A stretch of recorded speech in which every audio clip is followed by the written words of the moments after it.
On today's Locked On Padres Royals crossover podcast, we're going to dive into MLB Power Rankings. Who are the teams that have moved up and moved back in our next edition of MLB Power Rankings, all coming up on today's Locked On Royals, Locked On Padres crossover podcast. You are Locked On Royals, your daily Kansas City Royals podcast. Part of the Locked On Podcast Network, your team every day.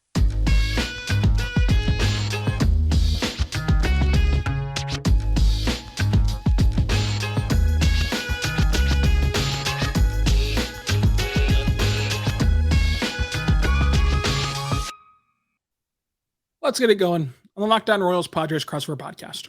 It's a three-part extravaganza where we talk about the Royals Padres series preview, which you've already heard.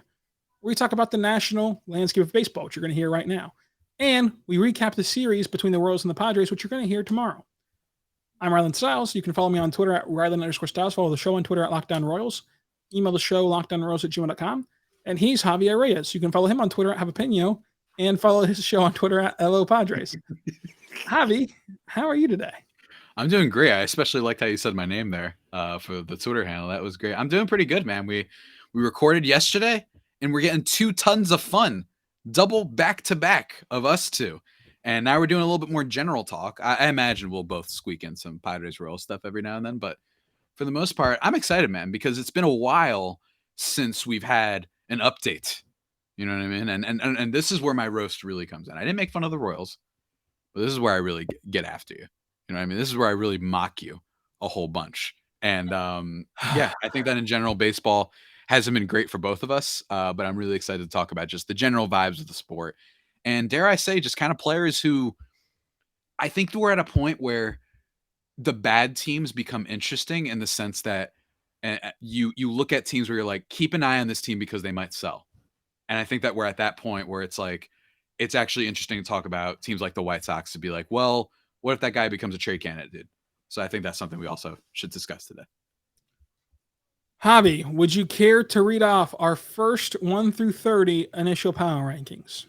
Absolutely. Initially, your San Diego Padres were number 2 for the MLB Power Rankings. For the record, this was voted on by all Locked On MLB hosts. You and I can both say what our personal things were after we read through the list. Atlanta Braves were number 1, then the Astros. Well, first it was Braves, then Padres, then Astros, then Mets, Dodgers, Yankees, Phillies, Blue Jays, Mariners, Guardians to round out the top 10. Cardinals were 11. Then Tampa Bay Rays, who certainly made a jump in the power rankings that you guys are going to see in a sec. They were 12. Twins 13, Angels 14, Brewers 15, White Sox 16, 17 to the Texas Big State Rangers, Baltimore Orioles 18, San Francisco Giants 19, D-backs 20, Red Sox 21, Cubs 22, 23 to the Marlins, Kansas City Royals, should have mentioned this before, but 24 on this list, Pittsburgh Pirates 25, Reds 26, Colorado Rockies 27, Detroit Tigers, number 28, Oakland A's 29, and then the Washington stinking Nationals, who gave us Sir Juan Soto, number 30, for the initial power rankings before the season started. Javi, before we enter into our new era of power rankings, I want to be very clear with this question that we don't mess it up. Initially, on opening day, whenever we did this, what on opening day before we had any information did you think was immediately right about these power rankings and immediately wrong about these power rankings? We're going to compare that to what actually happened in our second edition. I think what I immediately thought was, for one, that Oakland should be 30, and that I thought that was mean to the Nationals. I thought that one of the more wrong ones was maybe the Padres. I just thought that putting them 2 was a little bit aggressive and that the headlines were grabbing them. I still had them in the top 10. I think I had them 7 originally heading into the year, which is certainly very high. That's nothing to, smirks, be upset about. But I also thought that the, who is it? Let me see if I can find them. I thought the Rangers were ranked a little bit low. I think we both agreed on that. And just fundamentally, I think we both also thought Astros won. But we probably we didn't take into account that, yes, they still have Altuve and Verlander missing. Altuve because of an injury, Verlander because of free agency. That we probably both put them one, which is a little bit bullish. I still think they're going to be great. I think they'll figure it out. But Phillies was another one for me too. I thought the Phillies were a great postseason story, but as a regular season team, I thought they may struggle. I feel like that was the basic gist of it. I want to take credit for the Rays so bad and be a jerk, but I did feel like 12 was okay. Like I don't think that was a disrespectful ranking. I didn't, and I still don't think it's disrespectful. So that's just me, though. What do you think? So for me, I was way lower on Cleveland. Oh yeah, I remember that. I was way higher on Texas. I was way higher on Chicago White Sox.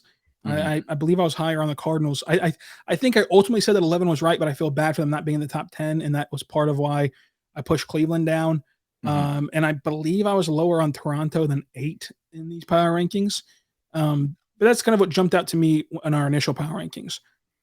Comparatively to our current power rankings, which, Javi, again, would you read 1 through 30? I absolutely will. The newly updated power rankings. And for people who are watching the video, that's good for you. You'll be able to see and go back and forth and whatnot. The Tampa Bay Rays jumping all the way to number 1 for very obvious reasons. They literally lead the league in every stat imaginable when it comes to, the basic kind of stuff as a team. The Tampa Bay Rays are first in batting average. They're first, and let me just check real quick. And I want to point this out just because I know that there was some New York hosts that went viral the other week, kind of talking about how it must be because they're cheating or whatever, because they win all their games at home, even though they've only lost like 5 away. In terms of their overall stats, first in batting average, first in on base, first in runs, first in home runs, first in slugging percentage, first in ERA, first in batting average against, and third, finally, something they're not amazing at. All the way to third, Rylan, and walks plus hits per inning. So that's how dominant the Tampa Bay Rays have been so far. So the number 1 ranking is absolutely deserved.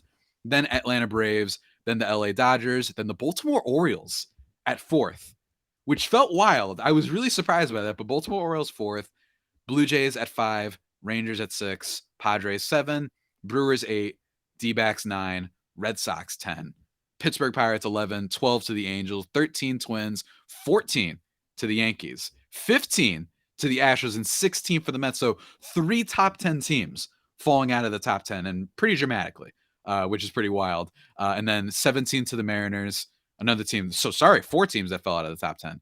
Cubs 18, my Cubbies, my sleeper team. 19 for the Phillies. Dare I say the biggest faller in overall all these rankings. Guardians 20, another big faller. Then Detroit Tigers 21, Marlins 22, Giants 23, Cardinals all the way at 24. That's wild. One of the biggest stories of the season so far. 25 to the Reds, Nationals 26, White Sox 27, Rockies 28, Royals 29, and then the Oakland A's, of course, at number 30. So, Javi? Yeah. One more exercise I want to do before we get into the initial breakdown of the power rankings. You've read both power rankings.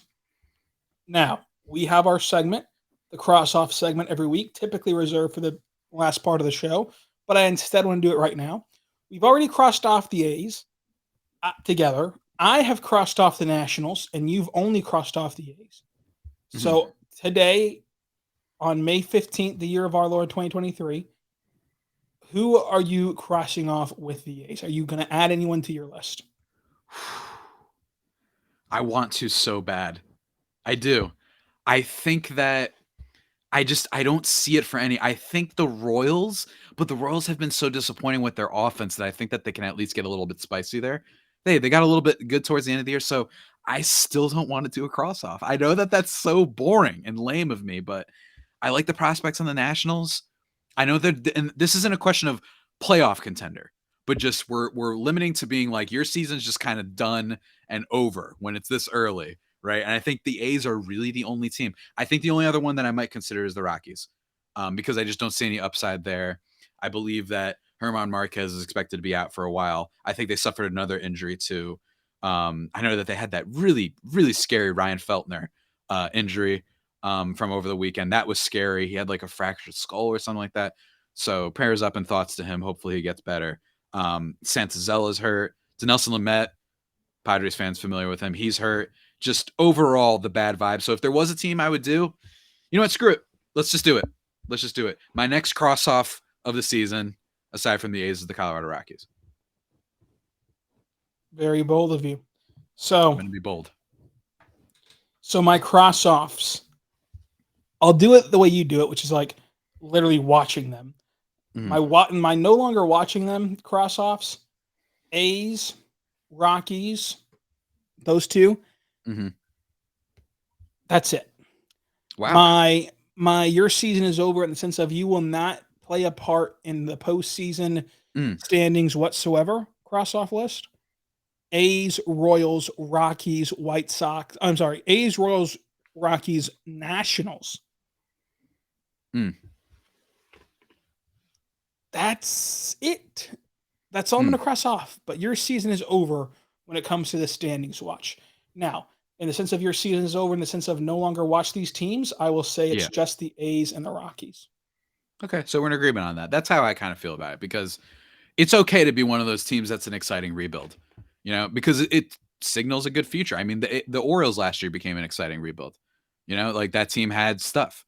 And I know that Nationals fans are going through it right now, but I don't know. At least they have stuff. And I think that's going to be interesting. And I think listeners should keep an eye on all those teams we mentioned for that aren't contenders and our cross-offs or whatever, just because I think those are going to be the teams that you should look at as what do they have that could potentially get shopped around, if anything. So that's going to be interesting. Javi, I want you to tell us about our good friends over at Gametime. But first, whenever you tell us that, so get ready to tell us about Gametime. But I do want to tell you what's coming up on the show is our power rankings. Where were we right? Where were we wrong? And where did we vote that was different than the average? Because I was much higher on this specific team than my colleagues were. Javi, what's happening over at Game Time? Javi, Let me tell you. Go ahead and tell us. Let me tell you. Game Time. I don't know about you, but what I don't love about you're shopping for tickets is like it's hard to get those last minute deals, and it's hard that like you don't want to make a mistake. You don't want to go out there and be like, I found a better seat. And unfortunately, we can't because we already bought these seats. All those things that I just talked to you, Game Time helps you out. And if you download the app today, you can use the code LOCKEDONMLB for $20 off. It's really cool. They actually show you like an image of like what the seat view will look like if you're a more visual learner like myself. You can check that out. And they have all these last minute deals. They have flash deals that pop up. So like if you're thinking about going to a game, Game Time helps you out with like the spur in the moment decisions, especially, which is going to be really, really helpful for all the sports fans out there, especially for baseball fans, especially if you're an NBA fan, you want to see who's going to be sat. If a big player is going to be sat, don't worry. Game Time has you covered. Again, guys, go check that out. Game Time app today and use the code LOCKEDONMLB for $20 off just for listening to this wonderful show. We help you out. That's right. We're good people, Rylan. We're like the Robin Hood of podcasters, just giving back to the people. You know what I mean? So go check that out, guys, if you want last minute deals, and go to any sort of thing, by the way. Pretty sure they have concert tickets. They have theater tickets, all sorts of tickets, not just sports, but everything. So go check out Game Time, guys.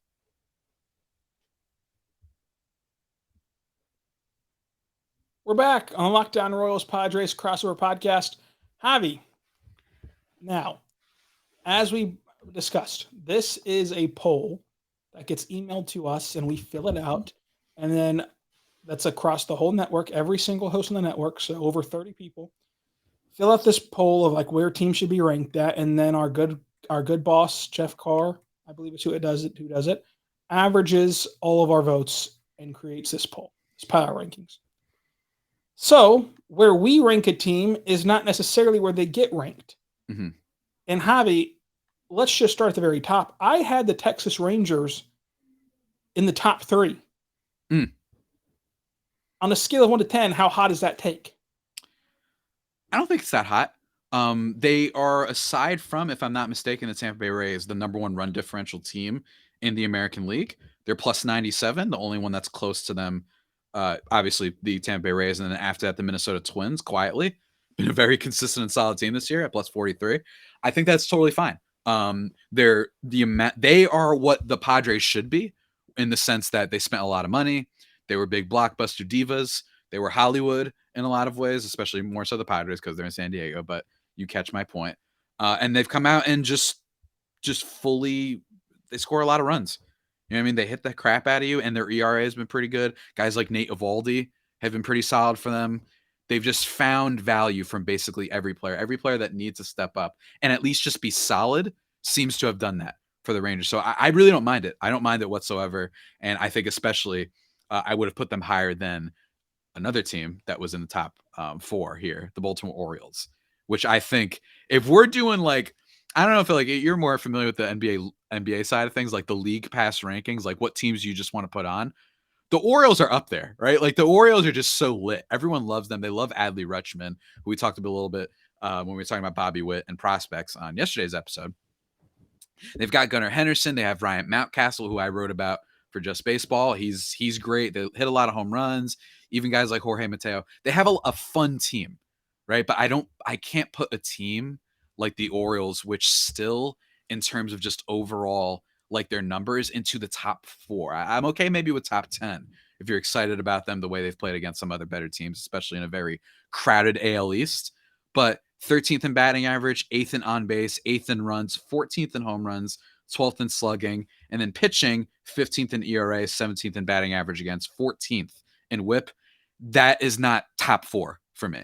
That maybe top 10, but when I do these power rankings, I still like to do a semblance of what were our rankings at the beginning of the year and what is the overall talent of the team, right? I don't want to just change everything dramatically because anyone knows how to read a standings board. You know what I'm saying? So for me, I think the Orioles are ranked way, way, way too high so far. And especially you want to talk about evidence of why you can't just do standings of the week. Well, the Pittsburgh Pirates came in at 11 for our list here, and they immediately lost a whole bunch of games, and now they're second in their division. So people got way too excited. They were like 20-5 or whatever the heck it was, and now they're 22-19. Similar. You guys get my point. So I just think, overall, that's kind of the my overall vibe on the rankings. What about you? So my next query was that I voted for the Padres to be a bottom 20 team in baseball still. Wow. And how far would you have dropped them? I dropped them from 11 to 20. So I had dropped. You said the Padres or Pirates? No matter what I said, I meant to say I voted for the Pittsburgh Pirates to be at number 20. They came in at number 11. I put them at 20 as well in my separate rankings. I thought, and by the way, that's not necessarily a slight. Remember, they lost O'Neal Cruz, right? Like that stinks that they lost their top guy. But I thought they are at least a baseball team now, and that's a huge plus for them, for a team that has mostly been the butt of every joke. And I thought that was a plus, especially after just 1 month. And I know that they've got some stuff going for them with Mitch Keller looking like he can actually be a legitimate ace and might even be an all-star this year. But in general, I didn't see anything with the Pirates where I was like, this is incredible stuff. Instead, I was like 20 with the potential to get a little bit higher. But I agree. I just thought that the 11 ranking was way too prisoner of the moment. Now, Javi, real quick, Royals 29 is where I voted them in this poll. Padres are at number 7. Is that accurate with what you had? No, I put the Padres 11 when I did these rankings, which wasn't terrible. But what I looked at was, look, they still got a crazy amount of talent, and they've still had some good moments. But at the timing, I was concerned that they didn't excel in any category except for defense. When you look at outs above average, they were really up there at the time, and they're still probably up there at the time of this recording. But I just thought they have to be demoted a little bit considering how poor they've been with runners in scoring position. And now putting them at 7 looks crazy based off what we saw against not just the Dodgers, but the Twins previously. Now they look like they should be around that like Phillies Cubs range, around like 18, 19. That's what the Padres have been playing like lately. And I wouldn't fault anyone for putting them down there. I don't think they should be that low just yet. I think instead what's transpired, they should be like 13. They should not be 7 though. Just way too high for a team that is coasting only based on expectations right now. Javi, coming up, who were the biggest snubs in the power ranking? Who is getting too much respect. Mm. And who are the 3 most beloved figures in the sport this week and the 3 figures on the hot seat? Ooh. We're back on the Locked On Royals Padres crossover podcast. You see on the screen the power rankings that have been comprised between all of our Locked On hosts. Javi, who is getting too much love in this power rankings? For me, I hate to say it. And in fact, I won't say it. I'm gonna leave it. I'm gonna leave it for you to say if you want to. What the heck? What the heck is that? I feel like I stopped on this segment a little bit when I talked about the Orioles, so my apologies, but No, the it's Orioles all are right. the one for me. The Orioles are the one for me. And again, it sucks. I hate to say it. That's why you wanted me to say it. You want me to get the hate, right? They're such a fun team. I like watching them. They score a bunch of runs. Love Camden Park, always great ballpark. And they have Gunnar Henderson up, who hasn't fully broken out yet, but you've got Adley Rutschman. It's been a while since we've had like a catching prospect come up and be like the face of the team and carry. So that's really cool. Like, it's really cool that we found like our next super high ceiling catcher, a position that is notoriously very hard to find good prospects for. That'll be like super high productive players. It's just so rare. I think them. I do think that's kind of the main one, and I think that there are some other teams that are getting a little bit too much hate. 14 isn't that low for the Yankees. I think that everyone's looking at what happened with the Rays, and they're kind of discounting those teams a little bit. Blue Jays 5. Blue Jays, dare I say, are kind of like the one team in baseball that has fit the exact projections. You know what I mean? Like if you told me, like, what did we rank them? I think preseason it was like 7. I just feel everything about the Blue Jays kind of tracks. Like they were 8 in our preseason. Now they're 5. I don't know. They're like the only team that's kind of been like, if you drafted any of those players for fantasy, they're not really hurting you right now. They're not necessarily winning you the league, but they've just been just fundamentally solid, I think, overall. Is it a little bit high for top 5? Yes, and only because, and I hate being that person who nitpicks like, 1 or 2 spots. I hate when people do this where they're like, how could you possibly do this? It's like, well, it's 1 spot. That being said, the Texas Rangers should be above them. I really do believe that. It's a good team. Don't get me wrong. And it is just 1 spot. I'm not going to freak out about it, but the Rangers should be in the top 5, not the Blue Jays. Well, you did steamroll over this segment twice now because so I appreciate that. But what I was going to say is the team I think is getting too much love is I was going to initially say the Arizona Diamondbacks, but I cannot trample on my sweet prince, Millard Thomas. I can't trample on him. Instead, I will trample on the Brewers. I think that the Brewers are vastly overrated being the top 10. Ooh, okay. I think that the Red Sox are slightly overrated being the top 10. I would have the Twins in the top 10, and I would have the Yankees pushed up, the Astros pushed up. But those 2 teams, 8 and 9, Brewers, D-backs, I think that that's more standings watch than power rankings.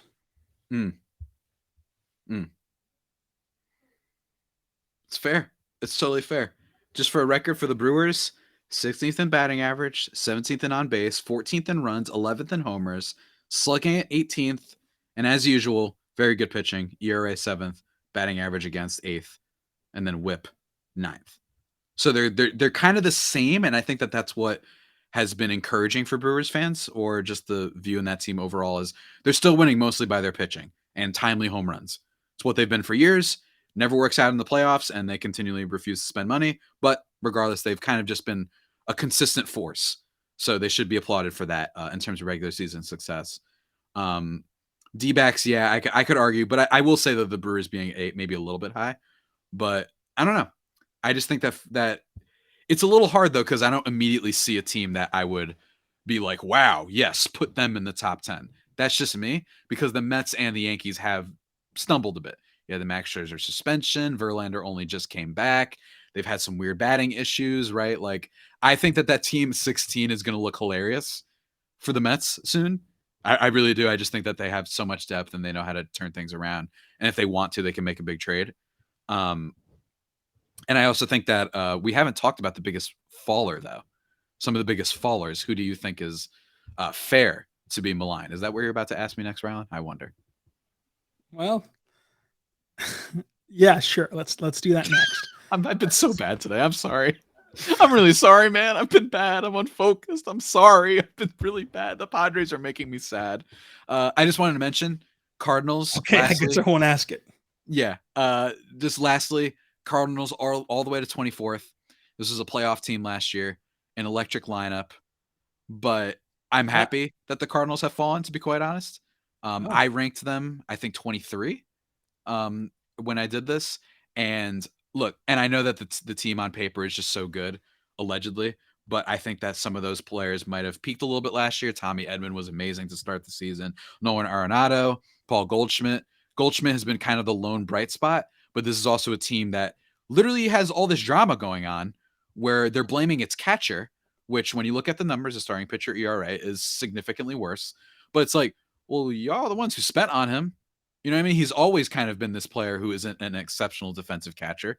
And you went out, and whether you didn't anticipate his pitchers not being able to work with him or whatever, but he's been hitting well. You know, so for you to put all the blame on him, I think comes off as incredibly crass and unfair, right? That the one time this team spent money, you guys are going to complain that a guy who hasn't been a great defensive catcher for a while continues to not be a great defensive catcher. And you're using that as justification? What about Nolan Arenado, the alleged superstar? He is a superstar. But, you know, it's just he hasn't been playing well. And when I watch that team, I just see a whole lot of problems. And they've refused for years to spend or invest on starting pitching. And it's biting them in the butt right now. And I'm loving it. Jack Flaherty, he's trying to come back, 6 ERA. Jordan Montgomery, decent starter, 4.1. Miles Michaelis, 4.9. Adam Wainwright, who would have thought 7.2 in the 2 starts that he got? Yeah, it's almost like hoping that Adam Wainwright at age 49 is going to keep being an ace was a mistake. So I'm glad that the Cardinals have fallen off because their negligence in improving the tertiary pieces of this team, especially starting pitching, which was obvious for anyone who watches baseball, they deserve to be as bad as they've been so far. Stop blaming Contreras. I got to say, no word in the English lexicon has gotten more buzz lately than tertiary. Nowadays, in like the last year, there's been this revolution of every media person in the world says, "Oh, this team really needs some better tertiary players." It's like, you could just say role players. You could just say, like, you know, why are we saying tertiary all of a sudden? I promise you, I've never heard that word in the sports dictionary until the last year. This team needs better tertiary parts. But yes, the Cardinals are the biggest fallers for me. But since you took that answer before I could even address the question, I will say it is the Chicago White Sox, because that team is a classic team. What we discussed just now with the Cardinals, they have so much talent on paper, but they are brutal. Why isn't this working? Like, legitimately, why? Like, why isn't this not working? Because I think I'm too biased because I thought they were going to be good, so I don't want to be wrong. So, Javi, why isn't it working for the White Sox? Just bad vibes all around. I mean, this started last year, the bad vibes, with when they hired Tony La Russa for some reason. And their players just refuse to meet up to expectations. And don't get me wrong, Luis Robert has been like the lone bright spot, which is why I don't think that they are a cross-off, right? Because of guys like that. But Eloy Jimenez is always hurt. Lucas Giolito is a mess. Lance Lynn, finally, the age is catching up to him.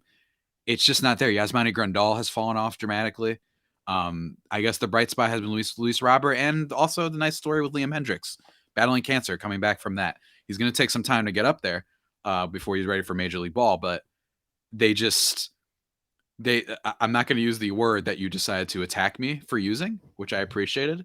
All listeners, I have just such a poor vocabulary, or I'm sorry, a poor lexicon, dare I say, according to Rylan, Mr. You pretentious little punk. I didn't say it was poor. I said it's just a word that has it was implied out of nowhere. It was implied. Stop it right now. It was implied. No, it was not. No, it was implied. It was fine. You're like when Tony Reality gives everybody minus points on around. All that was implied was that it is a word that I had not heard until a year ago, and now everyone is using it.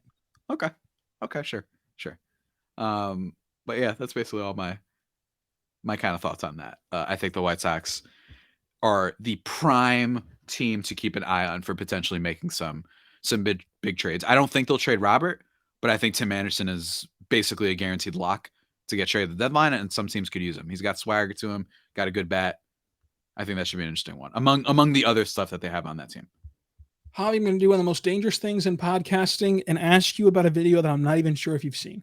But have you seen that video of Tim Anderson over the weekend? Yes. Did he say, I hate this place, or did he say, I hate the pitch clock? I'm going to say, because I have not gotten any vibes from the White Sox fans against Tim Anderson. They love this guy. He represents them well. He represents what that fan base seems to want. He's got so much swagger to him. Yeah, he had the Donaldson thing last year, and it was rough, and it wasn't rough on his part. That was complicated, but to gloss over that, I don't think that he'd be like, I hate this place, because the fans have been cool. I can understand it when Alec Boehm said it about Philadelphia, because Philadelphia, they love you 1 second, and all of a sudden they want to assassinate you outside, a cheesesteak joint, right? Like, that's just what they want to do. But when it comes to White Sox, I don't know. I just feel like everyone I've heard, they like Tim Anderson. So I choose to believe he wouldn't say that. That being said, it's a bad organization lately. So I can understand him being like, I don't like to be around this organization, not necessarily this place. But I'm going to say pitch clock. What do you think? So I'm not John Boy. He is the lip reading king. But in my bad rendition of lip reading, I do genuinely believe that he said pitch clock. Mm-hmm. I couldn't get the form of like, I hate this place. I more so got, I hate this pitch clock. Mm.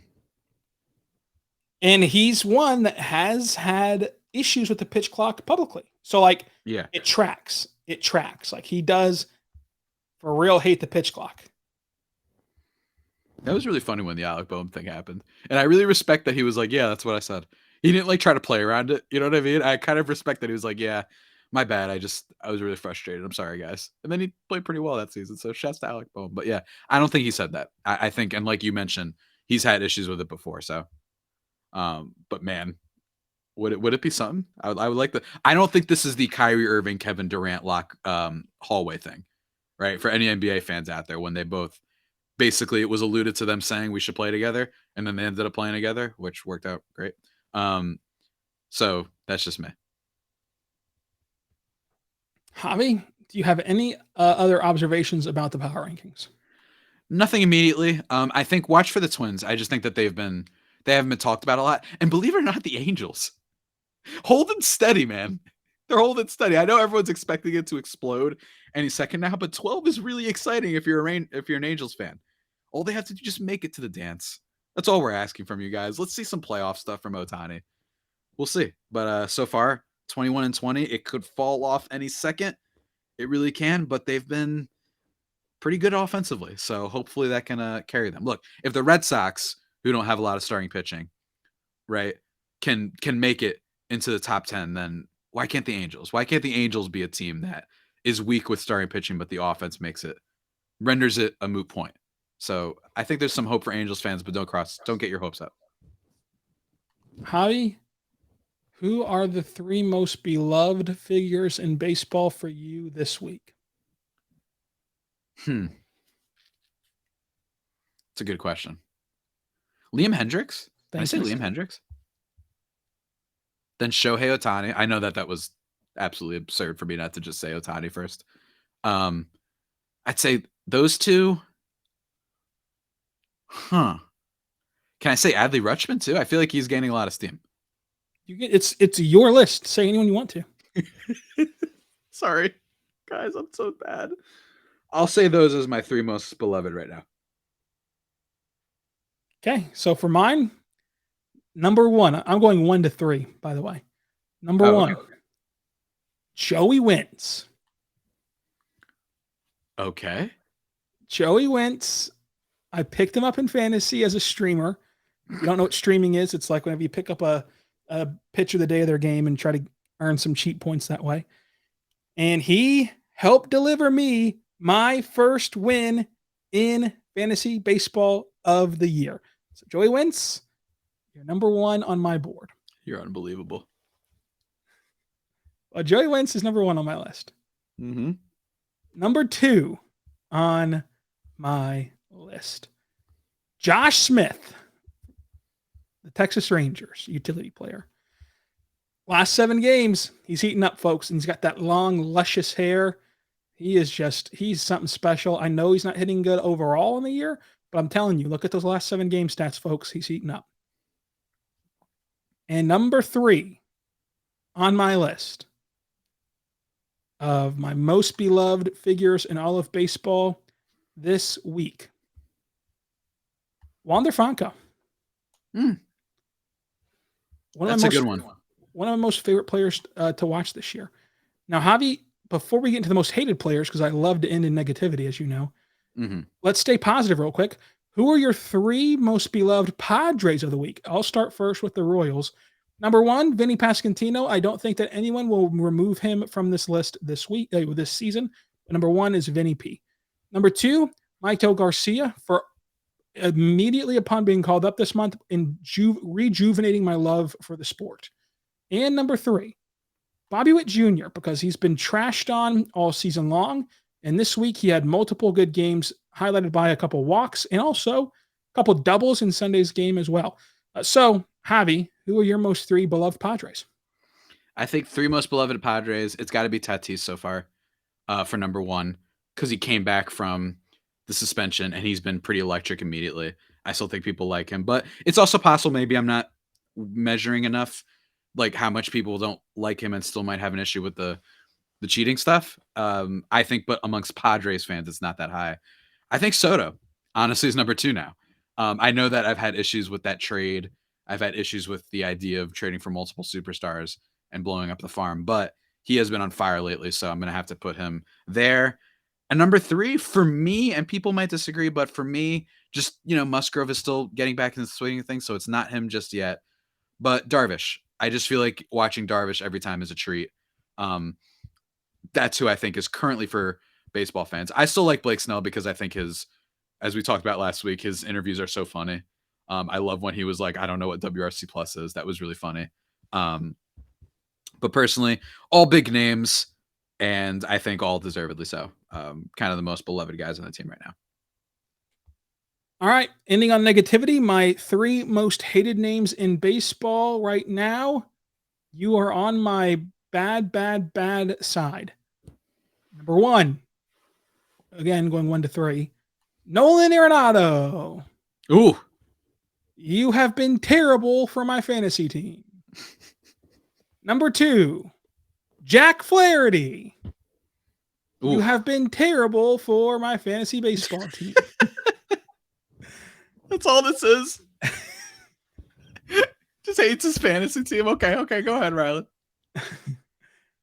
And number 3 of my most hated figures in all of baseball this week. The Sunday Night Baseball crew. You stole my thing. This is what I was going to say. I thought it was clever. Go ahead. Tell the folks.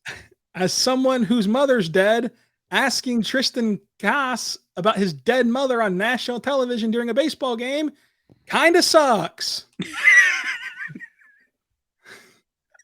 I'm not laughing at, it's just the way you said kind of sucks. The way you said it, I promise. Javi, who are your most 3 hated figures in all of baseball? Why are you talking like this? So I don't really have a hated figure that's currently playing. Madison Bumgarner was always mine. I think, though, the feeling around the league, I don't think people are happy with Carlos Correa.